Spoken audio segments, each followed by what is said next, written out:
ଚାଲିଲେ କଣଟା ହବ? ଚାଲିଲେ କ'ଣ କରୁଛୁ? ଚାଲିଲେ ସିନା ଏକ୍ସରସାଇଜ ହବ। ଚାଲିଲେ କ'ଣ ଏକ୍ସରସାଇଜ ହବ? ଆଉ କ'ଣ କଲେ ଏକ୍ସରସାଇଜ ହବ?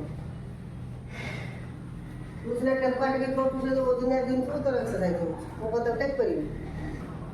ବୟସ ହେଇଯାଏ ତମ ପାଖରେ ହାର୍ଟ ଯେତେ ଭଲ ଥାଉ, ଦୁଇଟା ଜିନିଷ ମୁଖ୍ୟ ମ୍ୟାଟର କରିବ।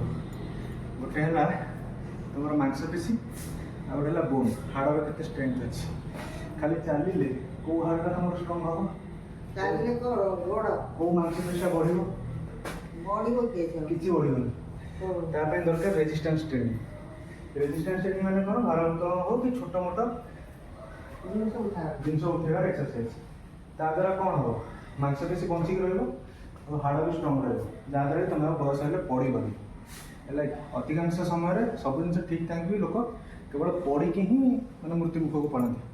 ତେଣୁ ଗୋଟେ ମୁଖ୍ୟ ଟାର୍ଗେଟ୍ ରହିବ ଚଲାବୁଲା ହଉ, ତା ସହିତ ଷ୍ଟ୍ରେନ୍ଥ ଆଉ ରେଜିଷ୍ଟାନ୍ସ ଟ୍ରେନିଂ ବି ତୁମକୁ କରିବା ନିହାତି ଦରକାର। ଆଉ କହିବ ଯେ କେତେ ଓଜନ ଉଠେଇବା, ନିଜ ହିସାବରେ ଆରମ୍ଭ କରିବ। 2 କେଜି 2.5 କେଜିରୁ ଆରମ୍ଭ କରିବ, ଧୀରେ ଧୀରେ କରିକି। ଖାଲି ଚାଲିଲେ କ'ଣଟା ହେବ?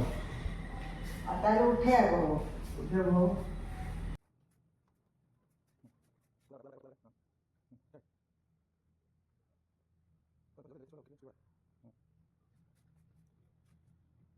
No, okay.